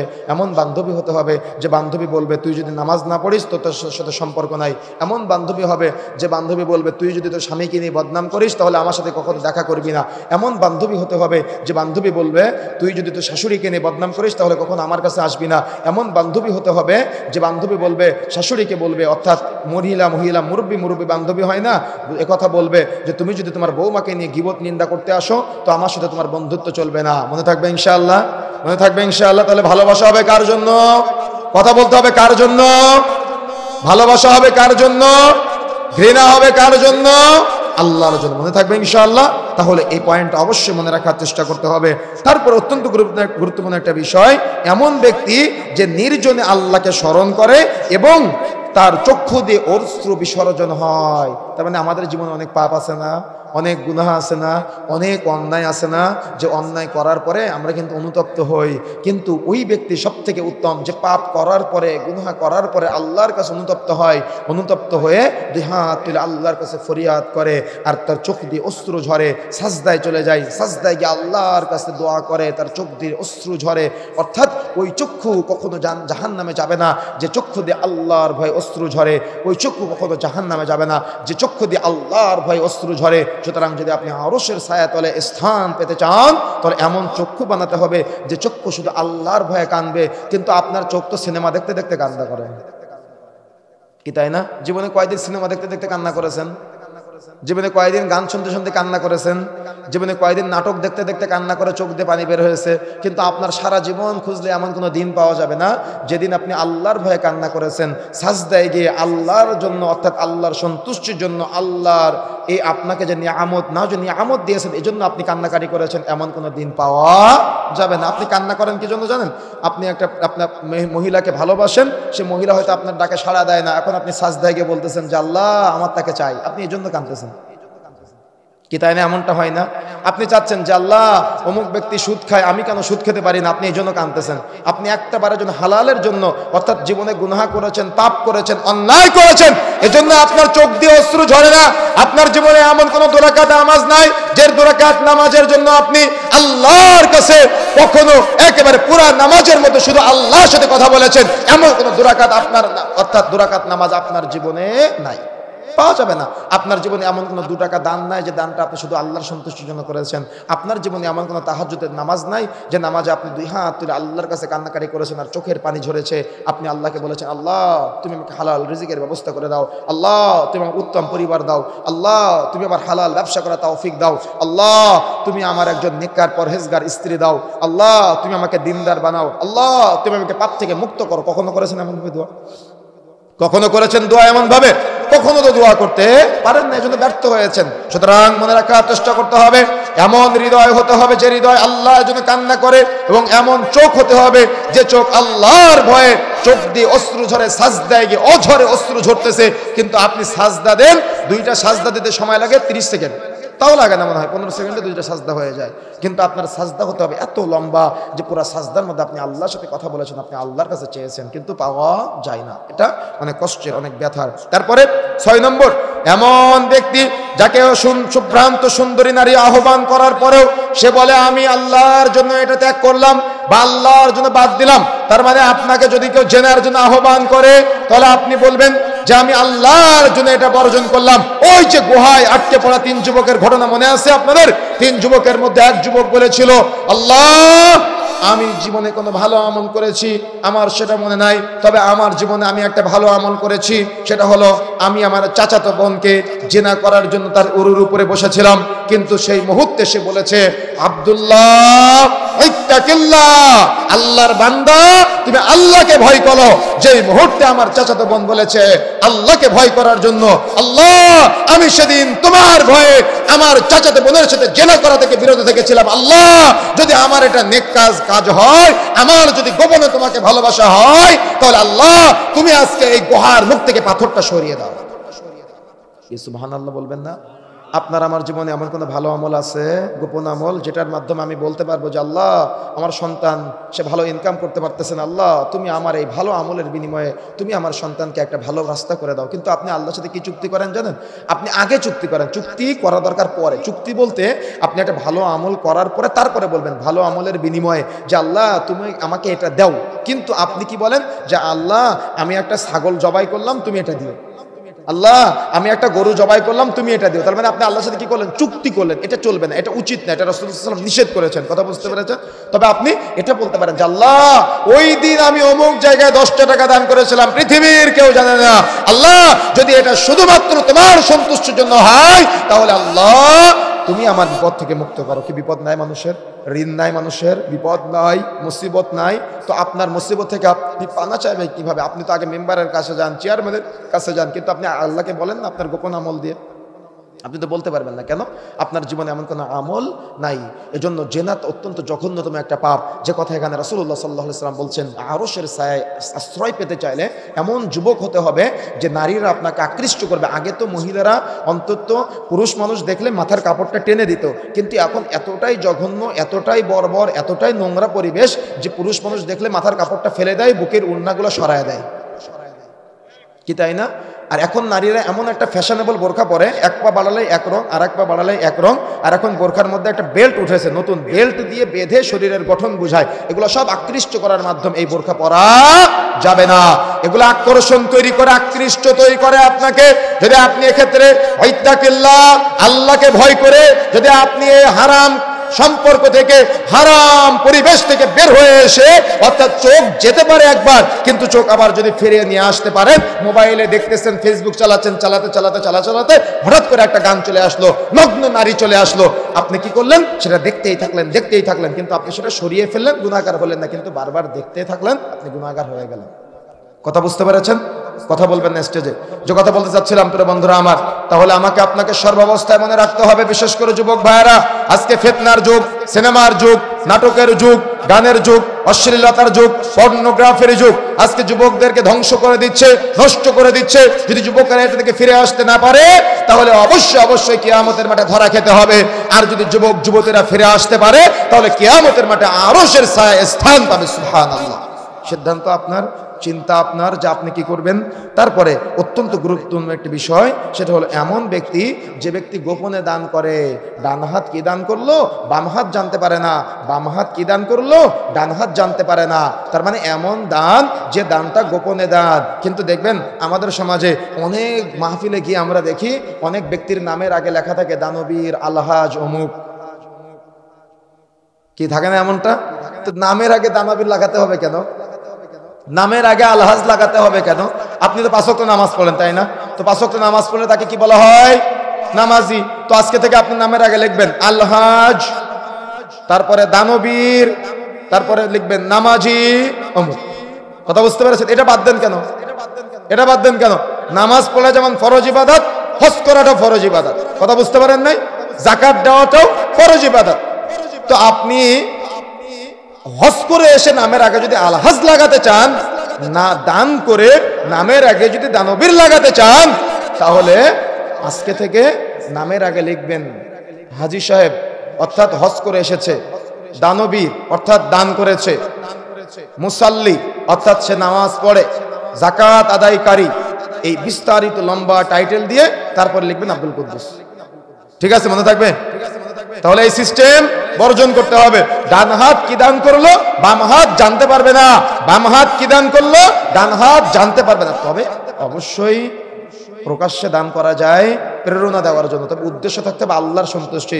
যদি উদ্দেশ্য হয় যে আমি 10,000 টাকা দান করলাম অমুক মেম্বারকে ঠকানোর জন্য, মেম্বার 8,000 টাকা দান করেছে, আমি 10,000 টাকা করলাম, মেম্বারের থেকে বড় হলাম, কথা বোঝেন নাই? তাহলে এটা চলবে না। এটা কি? এটা হলো রিয়া, এটা চলবে না। এই দান কবুলযোগ্য হবে না। আপনি আরেকজনকে প্রেরণা দেওয়ার জন্য, যে সে ব্যক্তি, আমি মসজিদে 10,000 টাকা দিলাম, তাহলে ওই ব্যক্তি 12,000 টাকা দিক, মসজিদের উপকার হোক, যদি এমন উদ্দেশ্য হয় জায়েজ আছে। কিন্তু যদি উদ্দেশ্য হয় তার থেকে আমি বেশি দিলাম, তাহলে এটা না জায়েজ। এটা দিলে আরো গুনাহ হবে, নেকি তো হবে না, দিলে আরো কি হবে? গুনাহ হবে। এরকম প্রিয় বন্ধুরা আমার, জান্নাতে যাওয়ার অন্তরায় অনেক আমল আছে। সুতরাং জান্নাতের আকাঙ্ক্ষা থাকতে হবে, এবং এমন আমল করা যাবে না যে আমলগুলা করলে জান্নাত থেকে দূরে সরে যেতে হয়। এমন কাজ করা যাবে না যে কাজগুলা করলে জাহান্নামের দিকে ধাপিত হতে হয়। সুতরাং তওবা করে ফিরে আসার চেষ্টা করতে হবে। যদি আমরা ফিরে আসতে না পারি, তাহলে কিন্তু জান্নাত লাভ করতে পারবো না। জান্নাতুল ফিরদাউস কামনা করবেন সবসময়। বিশেষ করে যারা বার্ধক্য উপনীত হয়েছেন, 60 বছরের বেশি বয়স হয়েছে, মনে রাখার চেষ্টা করবেন আপনার বয়স নির্দিষ্ট সীমা অতিক্রম করেছে মুহাম্মদ সাল্লাল্লাহু আলাইহি ওয়াসাল্লামের উম্মতদের তরিকা হিসেবে। সুতরাং আপনি যদি ঈমানদার হতে পারেন, আপনি হবেন মুস্তাজাবুদ দাওয়া, অর্থাৎ দোয়া কবুলকারী ব্যক্তি হবে, অর্থাৎ আপনার দোয়া কবুল করা হবে যদি আপনি ঈমানদার হন, পরহেজগার হন, তাকওয়াশীল হন। এই জন্য কবরে যাবো ভাব, অর্থাৎ একেবারে বার্ধক্য উপনীত হয়েছেন, আজকের পর থেকে এমন কোনো কাজ করবেন না যে কাজটা আপনার জান্নাতে যাওয়ার অন্তরায় হয়ে যায়, জান্নাতে যাওয়ার বাধা হয়ে যায়। যুবক ভাইয়েরা, এমন আমল করতে হবে যে আমলের বিনিময়ে আপনার আরশের ছায়া আপনি স্থান পেতে পারবেন। এমনভাবে আজকে থেকে চলতে হবে। চুলের মধ্যে এমন কাটিং দেওয়া যাবে না যে কাটিং দিলে ইহুদি খ্রিস্টানদের মতো মনে হয়, সামনে এক কালার, পিছনে এক কালার, ডানে এক কালার, বামে এক কালার, অর্থাৎ তার চুলের কালার এবং কাটিং দেখলে মুসলমানের কালার এবং কাটিং মনে হয় না। এগুলো থেকে বের হয়ে আসতে হবে। পারবেন ইনশাআল্লাহ? পারবেন ইনশাআল্লাহ? চেষ্টা করতে হবে আমাদের। আল্লাহ রাব্বুল আলামিন আমাদের সবাইকে কবুল করুন এবং আল্লাহ রাব্বুল আলামিন আমরা যে সংক্ষিপ্ত সময়ে পবিত্র কোরআন ও সহিহ সুন্নাহর আলোকে যে কথাগুলো বলেছি আমি সহ আমাদের সবাইকে আমলে বাস্তবায়ন করার তৌফিক দান করুন, আল্লাহুম্মা আমিন। এবং জান্নাতের পথের পথিক হওয়ার আল্লাহ রাব্বুল আলামিন তৌফিক দান করুন। সকাল সন্ধ্যা বেশি বেশি ইবাদত বন্দেগীর মাধ্যমে আমাদের জীবনটা অতিবাহিত করার তৌফিক দান করুন, আল্লাহুম্মা আমিন। আমার স্বামী, আমার 2 বাচ্চাও আমাকে ছেড়ে এই দেশের মহিলাকে নিয়ে ঢাকায় অবস্থান করেন। কারণ আমার স্বামী, আমার 2 বাচ্চা ও আমার স্বামী আমার 2 বাচ্চাকে ছেড়ে এই দেশেরই আর একজন মহিলাকে নিয়ে ঢাকায় অবস্থান করছে দীর্ঘদিন ধরে সংসার করেন। সেই স্বামীটার দুনিয়াতে কি হবে ও আখিরাতে কি হবে? বউটার দুনিয়াতে কি হবে, আখিরাতে কি হবে? অত্যন্ত মর্মাহত একটা প্রশ্ন, অত্যন্ত কষ্টের একটা প্রশ্ন, তাই না? মনে রাখার চেষ্টা করবেন, আল্লাহ আপনাকে পুরুষ করে পাঠিয়েছে, তাই আপনি পুরুষত্ব দেখাবেন না। কথা বুঝতে পেরেছেন? আল্লাহ আপনাকে পুরুষ করে পাঠিয়েছে, তাই আপনি পুরুষত্ব দেখাবেন না। যদি আপনি 2টা বিবাহ করেন, ইসলামে জায়েজ আছে, তবে বাজারে যাওয়ার সময় 2টা ব্যাগ নিয়ে যেতে হবে। বড় স্ত্রীর জন্য যেটা নিয়ে আসবেন, ছোট স্ত্রীর জন্য সেটা নিয়ে আসতে হবে। মনে থাকবে ইনশাআল্লাহ। বিবাহ করার পরে আপনি 4টা পর্যন্ত বিবাহ করতে পারেন, তবে আপনি যে মানের খাবেন তাদেরকে সেই মানের খাওয়াতে হবে, আপনি যে মানের পড়বেন তাদেরকে সেই মানের পড়াতে হবে, আপনি যে মানের বিছানায় থাকবেন তাদেরকে সেই মানের বিছানায় থাকতে হবে। 4 জন স্ত্রীকে একই মানের সিস্টেমে, একই মানের খাদ্যের, একই মানের কাপড় চোপড়, একই মানের আসবাবপত্র এবং একই ভালোবাসা দিয়ে যদি আপনি গ্রহণ করতে পারেন তো বিয়ে করবেন, যদি গ্রহণ করতে না পারেন তো আপনি বিয়ে শাদী 4টা করবেন না বা 2টা করবেন না। কেন? এটা কিন্তু অনেক জঘন্যতম অপরাধ, এটা বান্দা কেন্দ্রিক পাপ। আপনার স্ত্রী আপনাকে ক্ষমা না করলে আপনি জান্নাতে যেতে পারবেন না। কেন? আপনি আপনার স্ত্রীকে ঠকিয়েছেন। এই জন্য বোন, আপনার জন্য নসিহা করতে চাই, আপনি ধৈর্য ধারণ করবেন, আপনি স্বামীর সাথে কথা বলবেন। যদি তিনি ফিরে আসতে চাই তাহলে তো আলহামদুলিল্লাহ, যদি তিনি দিনে ফিরে আসতে চায় তো আলহামদুলিল্লাহ, যদি ফিরে না আসে তাহলে আপনি তার কাছ থেকে আপনার বাবার মাধ্যমে খোলা তালাক চেয়ে অন্যত্র বিবাহ করে সংসার করতে পারেন। আর পুরুষ যিনি এই মহিলাকে ঠকিয়েছেন বা এমন পুরুষ যারা আছেন যারা প্রবাসে গিয়ে 2টা 3টা বিবাহ করে সংসার করেন, একজনের খোঁজ নেন আরেকজনের খোঁজ নেন না, একজনের টাকা পাঠান আরেকজনের টাকা পাঠান না, একজনের দেখভাল করেন আরেকজনের দেখভাল করেন না, একজনের বেশি সন্তান একজনের কম সন্তান, একজনকে কষ্ট বেশি দেন একজনকে কষ্ট কম দেন। যদি বিষয়টা এমনটা হয় তাহলে যাকে কষ্ট বেশি দিচ্ছেন এবং যাকে কষ্ট কম দিচ্ছেন বিচার হবে কিয়ামতের মাঠে। আপনি জবাব না দিয়ে জান্নাতে যেতে পারবেন না। এজন্য বিবাহ করার আগে অবশ্যই ভাবতে হবে, যদি আপনি সমতা বজায় রাখতে না পারেন তাও আপনি 2টা 3টা বিবাহ করবেন না। আর বোন, আপনি ধৈর্য ধারণ করবেন, আল্লাহ রাব্বুল আলামিন আপনাকে উত্তম বিনিময় দান করবে। আর তিনি যদি বেশি দরিদ্র অসহায় হয় তাহলে এলাকার যারা মুরব্বীরা আছেন আপনারা তাকে চেষ্টা করবেন সহযোগিতা করার জন্য ইনশাআল্লাহ। আসসালামু আলাইকুম ওয়া রাহমাতুল্লাহ। ওয়ালাইকুম আসসালাম ওয়া রাহমাতুল্লাহ। আমি আপনার বক্তব্য অনেক ভালোবাসি। আমার প্রশ্ন হলো, রিয়াজুল ইসলাম আমার নাম, পিতা ইয়ামিন। জন্মগ্রহণ করার পর আমি সবেমাত্র বছরখানিক বয়স, কি লিখেছেন এটা, বছরখানিক বয়স, তার মধ্যে আমার বাবা মাকে ও আমার পৃথিবীতে জন্মগ্রহণ করার পর সবেমাত্র 1 বছর পরে আমার বাবা আমার মাকে তালাক দিল। তারপর আমি মায়ের আদর ভালোবাসা থেকে বঞ্চিত থাকলাম। আল্লাহ তাআলার এ কেমন খেলা? আপনি আল্লাহর উপর অসন্তুষ্ট হবেন না। পৃথিবীর মানুষকে আল্লাহ রাব্বুল আলামিন 2টা জ্ঞান দিয়েছেন, একটা ভালো একটা মন্দ। আপনার বাবা যখন রাস্তা দিয়ে যায় তখন সে কি রাস্তার মাঝখান দিয়ে যায় না সাইড দিয়ে যায়? সাইড দিয়ে যায়। কেন? তার জ্ঞান আছে তাই। আল্লাহ জ্ঞান দিয়েছেন, তার জ্ঞান দেওয়ার পরেও সে ভুল করেছে। কথা বুঝতে পেরেছেন? বা আপনার মা ভুল করেছে। এই জন্য আপনারা কখনো তালাকের সিদ্ধান্ত নেবেন না। রাসূলুল্লাহ সাল্লাল্লাহু আলাইহি ওয়াসাল্লাম একটা কথা বলেছেন যে তালাক প্রাপ্ত হলে বা তালাক দিলে সবথেকে খুশি হয় কে জানেন? শয়তান। শয়তান তার সাঙ্গপাঙ্গ যারা আছে সবাইকে ছেড়ে দেয় মানুষকে অসহসা দেওয়ার জন্য। তো ছেড়ে দেওয়ার পরে যখন বিকাল বেলা বা সন্ধ্যার সময় শয়তান আবার সবাইকে ডেকে বলে, তুমি কি পাপ করিয়েছো, তুমি কি অন্যায় করিয়েছো মানুষকে দিয়ে। তখন একজন বলে, হয়তো চুরি করিয়েছি, ডাকাতি করিয়েছি, মিথ্যা বলিয়েছি। এদের কাউকে ভালোবাসে না, কিন্তু একজন এসে বলে যে আমি স্বামী স্ত্রীর মধ্যে বিভেদ তৈরি করেছি। তখন শয়তান থেকে জড়ায় ধরে। এই জন্য আজকে আমাদের পরিবারগুলা একবারে ধ্বংস হয়ে যাচ্ছে, নস্যাৎ হয়ে যাচ্ছে, নিজেদের মধ্যে ধৈর্য না থাকার কারণে, জান্নাতের আকাঙ্ক্ষা না থাকার কারণে। এই জন্য আপনারা এই ভুলগুলো করবেন না। আপনাদের সন্তানরা কষ্ট পায়, বাবা মাকে মূল্যায়ন করে না, বাবা মাকে ঘৃণা করে এগুলা করলে। এই জন্য ভালোবাসবেন। কখনো সন্তানের সামনে স্ত্রীকে তালাক দিবেন না, কখনো সন্তানের সামনে স্ত্রীকে গায়ে হাত দিবেন না। স্ত্রী ভুল করতে পারে, আপনি তাকে জড়িয়ে ধরে রাত্রে সুন্দর করে যদি আপনি আপনার স্ত্রীকে বোঝান তাহলে সে পরিবর্তন হবে। কিন্তু আপনি হুড়ুম দাঁড়াম কোনো একটা ভুল করলে মানুষের সামনে অপমান করবেন, এটা উচিত না। নারীর একটা ইজ্জত আছে, নারীর একটা সম্মান আছে, নারীর একটা মর্যাদা আছে, নারীর একটা গায়রত আছে। এই গায়রতের সাথে আপনি তাকে সুন্দর করে আদর করে বুঝিয়ে বলেন, দেখবেন তার আদর পেলে অবশ্যই আপনার প্রতি ভালোবাসা বৃদ্ধিপ্রাপ্ত হবে ইনশাআল্লাহ। আল্লাহ রাব্বুল আলামিন তৌফিক দান করুন। আর এই ভাইকে বলবো আপনি ধৈর্য ধারণ করবেন, আল্লাহ রাব্বুল আলামিন আপনার ধৈর্য ধারণ করা তৌফিক দান করুন। এবং আপনি আল্লাহর উপর অভিযোগ করবেন না। অনেকে পাপ করে আর বলে যে আল্লাহ তো আমাকে দিয়ে পাপ করাচ্ছে। আরে বেকুব, আল্লাহ আপনাকে দিয়ে পাপ করাবে কেন? আল্লাহ তো আপনার ভালো মন্দ বোঝার ক্ষমতা দিয়েছে। আল্লাহকে গরু করে পাঠাইছে আপনাকে? আল্লাহকে ছাগল করে পাঠাইছে আপনাকে? আল্লাহ তো ভালো মন্দ বোঝার ক্ষমতা দিয়েছে। পাপ আপনি করেন, গুনাহ আপনি করেন, গুনাহ না করে তো ভালো কাজ আপনি করতে পারতেন। তো ভুল আপনার বাবা মা করেছে, আপনি আল্লাহর উপর দোষারোপ করবেন না। আপনি তাদেরকে ক্ষমা করে দেবেন, তাদেরকে মিলানোর চেষ্টা করবেন এবং তাদের সাথে সৎ ব্যবহার করবেন। পৃথিবীতে ৯৯% মানুষ পিতামাতা থাকে। আমি রিয়াজুল ইসলাম, আমার জীবনে আল্লাহ তাআলা এমন খেলা আচ্ছা, তার মানে একই কথা বলেছেন যে সৎ মায়ের ঘরে থাকলাম, আমার মা তো মরে যায়নি, বেঁচে আছে। এখানে আরেকটা ভুল, ইনি লিখেছেন যে আমি আমার জীবনে সৎ মায়ের ঘরে থাকলাম। আচ্ছা, সৎ মা বলতে তার বাবা যাকে বিবাহ করেছে তাকে সৎ মা লিখেছে মনে হয় নাকি? সেটা বলা হয়তো, কিন্তু তাকে সৎ মা বলা হয়নি কিন্তু ইসলামে। এটা আপনি ভুল ধারণা। আমাদের সমাজে কেউ 2টা বিয়ে করলে প্রথম স্ত্রী বলে যে ওই আরেকটা ছেলে হলে বলে, দ্বিতীয় স্ত্রী ছেলে হলে বলে যে ওই বড় বউয়ের ছেলে যে ও তোমার সৎ ভাই, বা বড় ছেলেকে বলে যে তোমার আব্বা নতুন যে বিয়ে করেছে তার যে ছেলে বা তার যে মেয়ে ও তোমার সৎ বোন, তার সাথে ভালো ব্যবহার করবা না, ভালো আচরণ করবা না। এই জন্য ছোটবেলা থেকে এরা সৎ ভাই সৎ বোন বলেই বড় হয়, তাই না? এমনটা হয় না? সৎ ভাই সৎ বোন ভাবে, কিন্তু ইসলাম কিন্তু তাদের সৎ ভাই বলে না। একজন পুরুষ মানুষ একটা না 4টা বিয়ে করতে পারে। এই 4জন স্ত্রীর যদি 10টা সন্তান হয়, 2টা করে, বা কারো 3টা বা 2টা করে, যদি 8টা সন্তান হয়, তো এই 8 ভাই বোনই হলো আপন ভাই। এরা কেউ সৎ ভাই না। কেন? বাবা একজন, মা 4জন, এরা সবে আপন ভাই। তবে সৎ ভাই কখন হবে জানেন? একজন মা অর্থাৎ একজন বোনের এক জায়গায় বিয়ে হয়েছিল, সেখানে 2টা ছেলে আছে। কথা বুঝতে পেরেছেন? একজন মহিলার এক জায়গায় বিয়ে হয়েছিল, সেখানে কয়টা সন্তান? 2টা সন্তান। সেখান থেকে মহিলা তালাক হয়ে গিয়েছে, তালাক হওয়ার পরে আরেক জায়গায় বিয়ে হয়েছে, সেখানে আবার 2টা সন্তান। বলেন তো এখানে মা একজন না বাবা একজন? হ্যাঁ, কয়জন? মা একজন আর বাবা 2জন। তাহলে মা একজন বাবা 2জন, তখন হবে কি ভাই? সৎ ভাই। কথা বুঝতে পেরেছেন? কিন্তু বাবা একজন মা 4জন, তখন হবে আপন ভাই। আমার কথা বুঝেন না মনে হয়। কথা বুঝতে পেরেছেন? বাবা একজন মা 4জন, এরা সব কি ভাই? আপন ভাই। কিন্তু মা একজন বাবা 2জন, তখন হবে সৎ ভাই। জন্য আপনি কষ্ট পাবেন না। সে আপনার আপন মা, তাকে আপন মা বলে ডাকবেন। বাংলাদেশে ইসলামের নামে যে সকল দল আছে, সেগুলো দলকে কি সমর্থন করা যাবে? যে ইসলামের নামে দল বলতে আপনি যদি রাজনৈতিক দলকে টার্গেট করে বুঝান, তাহলে দেখা যাচ্ছে বাংলাদেশের মানুষের একটা ধর্মীয় আবেগ আছে, ধর্মীয় অনুভূতি আছে। এই জন্য ইসলামের নামটা সব ক্ষেত্রে ব্যবহার করে বাংলাদেশের মানুষের ধর্মীয় আবেগকে কাজে লাগানো হয়। ইসলামের নাম ব্যবহার করতে পারে, কিন্তু ইসলামের নাম ব্যবহার করে মানুষকে প্রতারণা করবে, জালিয়াতি করবে, এটা উচিত না। কথা বুঝতে পেরেছেন? রাসূলুল্লাহ সাল্লাল্লাহু আলাইহি ওয়াসাল্লাম ক্ষমতা চেয়ে নিতে বলেছেন, এ মর্মে কোনো বর্ণনা পাওয়া যায় না। বরং ক্ষমতা অনেক কঠিন জিনিস, বলেছিলাম না? বলেছি আলোচনার মধ্যে আজকে, ক্ষমতা অনেক কঠিন জিনিস। কিন্তু আমি যদি বলি আল্লাহ রাসূল কি ক্ষমতা চেয়ে নিতে নিষেধ করেছেন না?